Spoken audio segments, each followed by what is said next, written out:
अस्सलाम वालेकुम everyone, this is Miya Akbar. Hope so आप सब लोग ठीक होंगे और मेरी वीडियोस आपको पसंद आ रही होंगी। आज जी हम लोग कर रहे हैं जनरल साइंस का लेक्चर नंबर 29। 28 तक हम कंप्लीट कर चुके थे। मुझे उम्मीद है कि आपको हर चीज़ समझ आ गई होगी। लेक्चर नंबर 29 है exploring evaporation and conducting fair test.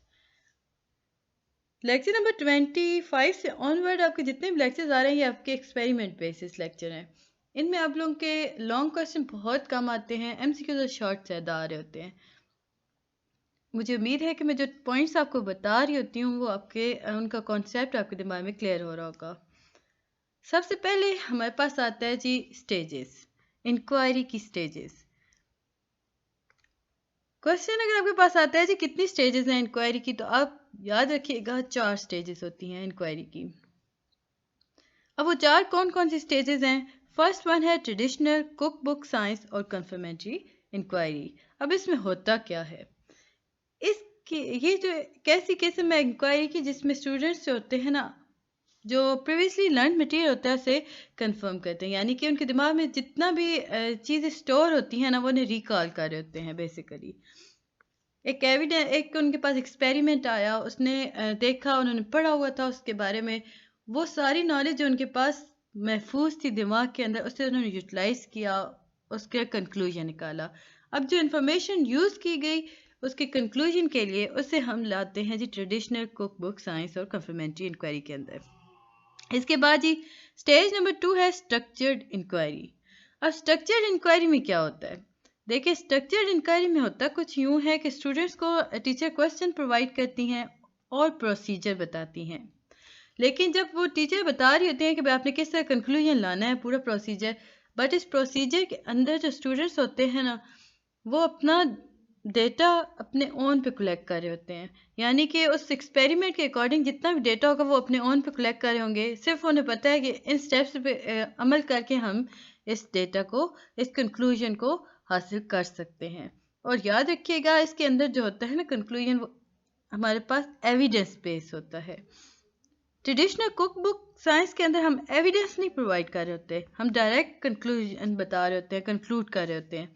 लेकिन जैसे हम स्ट्रक्चर्ड इंक्वायरी के अंदर आते हैं, ये प्लान इंक्वायरी होती है, इसमें आपको पता होता है कि क्वेश्चंस क्या हैं, प्रोसीजर क्या है, मतलब यूँ समझ लीजिए कि आपको पता होता है कि किन रस्तों पे चल के आप अपने नतीजे तक पहुंच सकते हैं। बट यहाँ पर जो नतीजा होता है वो एविडेंस बेस्ड होता है, और जो एविडेंस होते हैं वो आपने खुद से कलेक्ट करने होते हैं। थर्ड स्टेज ही हमारे पास आती है गाइडेड इंक्वायरी। नाम ही से जाहिर हो गया कि इसमें टीचर क्या करती है, वो गाइड कर रही होती है। अब होता यूँ है कि स्टूडेंट्स को ना टीचर प्रोवाइड करती है क्वेश्चन, और उन्हें वो स्टूडेंट्स जो होते हैं वो खुद सेलेक्ट करते हैं प्रोसीजर, वो प्लान करते हैं कि किस तरह इन्वेस्टिगेट करना है, कलेक्ट करना है, अपने डेटा को ऑर्गेनाइज करना है। उसी जो डेटा को उन्होंने इन्वेस्टिगेट किया था, उसे कलेक्ट किया था, उसे किस तरह ऑर्गेनाइज करेंगे, और इसमें भी वो एविडेंस बेस्ड कंक्लूजन ही बनाते हैं। फोर्थ है जी ओपन इंक्वायरी। अब ये जो इंक्वायरी है ना, इसमें स्टूडेंट्स होते हैं वो अपने ऑन पे क्वेश्चन जनरेट कर रहे होते हैं, खुद प्लान कर रहे होते हैं, इन्वेस्टिगेशन को कलेक्ट कर रहे होते हैं, डेटा को, फिर उस डेटा को ऑर्गेनाइज कर रहे होते हैं। याद रखें हमारे पास अगर आपके पास एमसीक्यूज आता है ना कि बताएं जी वो कौन सी इंक्वायरी है जिसके अंदर एविडेंस बेस्ड कंक्लूजन नहीं होता, तो वो हमारे पास जी फर्स्ट इंक्वायरी है, यानी कि ट्रेडिशनल कुक बुक साइंस और कंफर्मेंट्री इंक्वायरी। ये हमारे पास ऐसी इंक्वायरी है जिसके अंदर हम एविडेंस बेस्ड बात नहीं कर रहे थे। बाकी जितनी भी हमारे पास तीनों आती हैं ना एविडेंस, इनमें आ रहा होता है इनके कंक्लूजन के अंदर। इसके बाद ही हम आते हैं एक और इम्पॉर्टेंट डेफिनेशन, स्काफ फोल्डिंग। अब स्काफ फोल्डिंग क्या है? A structure made of wooden planks or metal rods to support a building while it is being constructed. It is removed once the building is constructed. अब कहा ये क्या कि वो structure जो इमारत के साथ एक बना होता है, अब वो रॉड का बना होता है, मेटल रॉड्स का बना होगा, या लकड़ी के एक उनको हम कहेंगे वुडन प्लैंक्स ना, वो बैम्बू होते हैं ना लकड़ी के, उन्हें मिला के एक उसे सपोर्ट करने के लिए ना एक स्ट्रक्चर बनाया जाता है बिल्डिंग को, ताकि उसकी तामीर आसानी से की जा सके। जब बिल्डिंग बन जाती है तो उसे हटा दिया जाता है। अब अगर हम बात करते हैं इंक्वायरी के अंदर स्काफ फोल्डिंग की, तो हमें पता ये चला कि जो प्रोसेस जिससे हम अपने कंक्लूजन को सपोर्ट कर रहे होते हैं, अपने प्रोसेस को, अपने डेटा जो हम कलेक्ट कर रहे होते हैं उसे सपोर्ट कर रहे होते हैं ना, या यूँ समझ लें कि आपको ये बैकअप फ्राहम कर रहे होते हैं जो प्रोसेस, उसे हम कहते हैं स्काफोल्डिंग। काफ़ी ज़रूरी भी होता है। एट द एंड जब हम एविडेंस बेस्ड कंक्लूजन के पास पहुंच जाते हैं या हासिल कर लेते हैं अपने कंक्लूजन के जितने भी एविडेंस है, डेटा हम ऑर्गेनाइज कर चुके हैं, तो इसे हम रिमूव कर देते हैं, अपने बैकअप को बैक कर देते हैं और असल पॉइंट पे हम पहुंच जाते हैं। तो ये सारा प्रोसेस हमारे अंदर स्काफोल्डिंग कहलाता है हमारे पास। इसके बाद एक प्रैक्टिकल था। प्रैक्टिकल आपके पेपर्स में नहीं आ रहे होते, उसे हम कर देते हैं स्किप। यहाँ पे हमारे पास 3 MCQs आ रहे थे, लाइक इम्पॉर्टेंट थे, आपको ये याद रखने होंगे। Evaporation take place at all temperature, याद रखें जितनी भी एवेपोरेशन होती है वो हर टेम्परेचर पे हो रही होती है। अब एक और बात यहाँ उन्होंने बताई कि देखिए जी, एवेपोरेशन जो होती है ना वो सिर्फ और सिर्फ लिक्विड से होती है, यानी कि evaporation take place from the surface of the liquid only, यानी कि सिंपल लिक्विड ही। सॉलिड से कभी एवेपोरेशन नहीं होती, इवन गैस से नहीं हो रही होती। यहाँ पे हमें बताया गया कि देखिए जी, अगर एवेपोरेशन करनी है तो लिक्विड का होना बहुत ज़रूरी है। इसके बाद जी आपका एक और प्रैक्टिकल चल रहा है। तो जैसे कि मैंने आपको बताया कि प्रैक्टिकल आपके पेपर में नहीं आ रहे होते। इन वीडियोस में मैं आपको शॉर्ट लेक्चर्स नहीं दे रही, मैं आपको सिंपल आपको गाइड कर रही हूँ, आपको हेल्प कर रही हूँ पेपर को अटैम्प्ट करने के लिए। यानी कि जो चीज़ें आपके पेपर में आ रही हैं हम उसके अकॉर्डिंग बात कर रहे हैं, हर उस चीज़ को डिस्कस करेंगे जो कि आपके तीनों पॉइंट ऑफ व्यू पे चल रही हो, या यूँ समझ लें कि पेपर के तीनों फॉर्मेट पे पूरी उतर रही होती है। MCQs हो गए, शॉर्ट हो गए, लॉन्ग हो गए।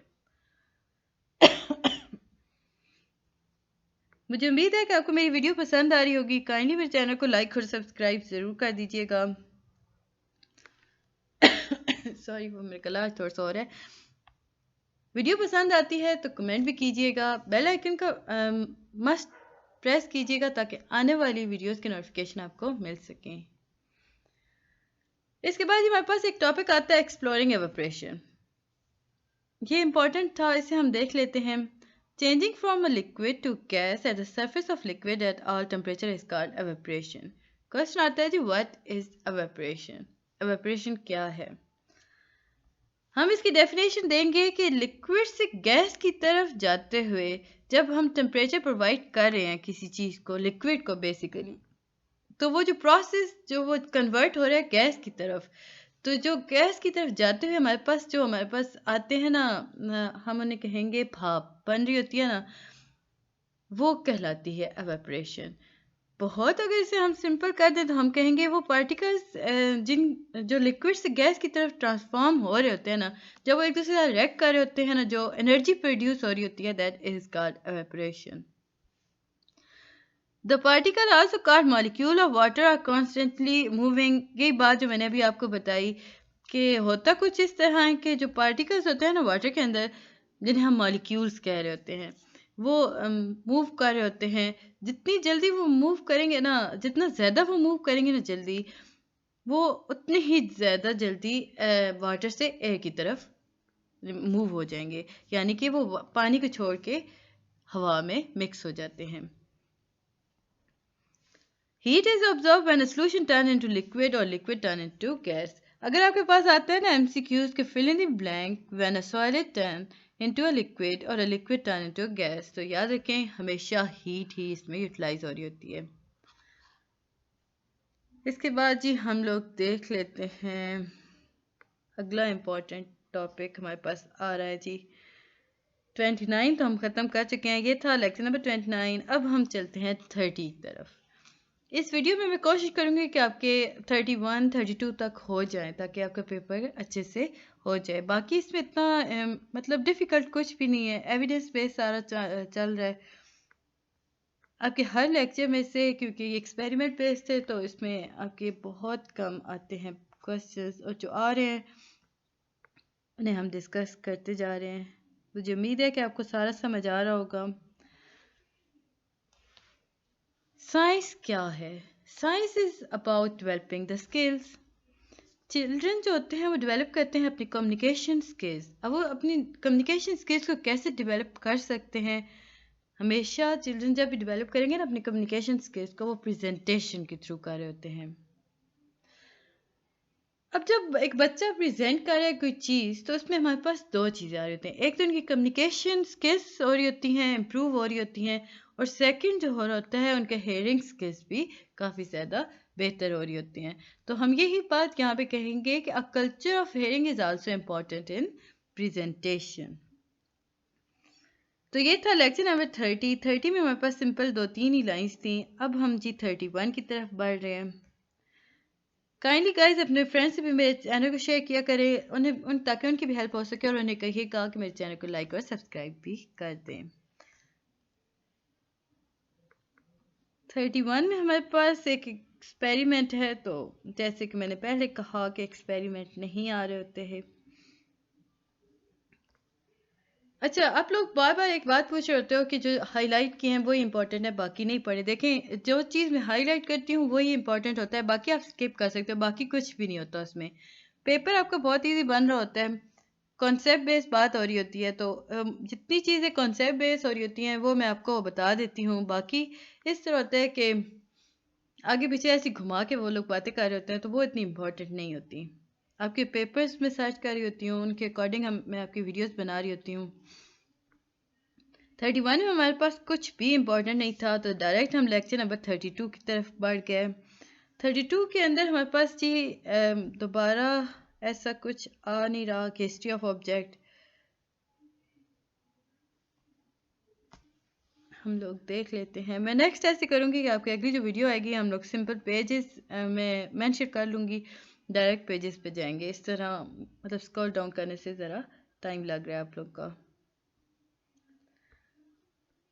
हम जल्दी से देख लेते हैं। लेक्चर नंबर 32 में भी हमारे पास ऐसा कुछ भी नहीं था इम्पोर्टेंट। अच्छा, तो ये तो आसान से क्यूब कैसा होता है। देखिए, क्यूब ऐसी चीज़ होती है, मतलब स्ट्रक्चर क्यूब क्या है? क्यूब लाइक जिसकी चारों साइड इक्वल हो, वो कहलाता है क्यूब।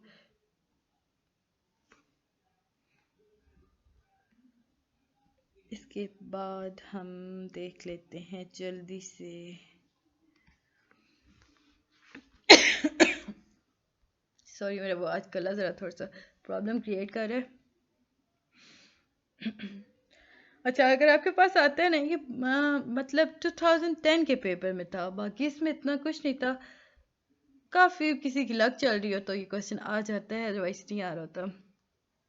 आपको ये देते हैं और कहते हैं कि नहीं आपने करना है, मतलब आपने इनके बारे में इनका नाम लिखना है।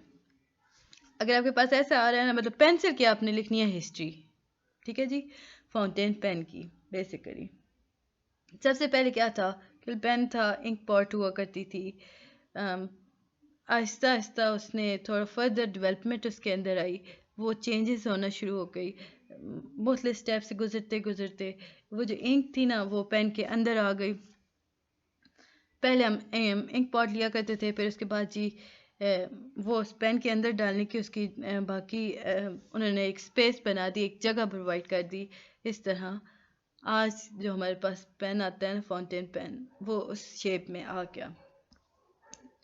तो ये था लेक्चर नंबर 32। मुझे उम्मीद है कि आपको समझ आया होगा। मिलते हैं जी नेक्स्ट वीडियो में, यानी कि लेक्चर नंबर 33 से हम अब ऑनवर्ड बनाएंगे।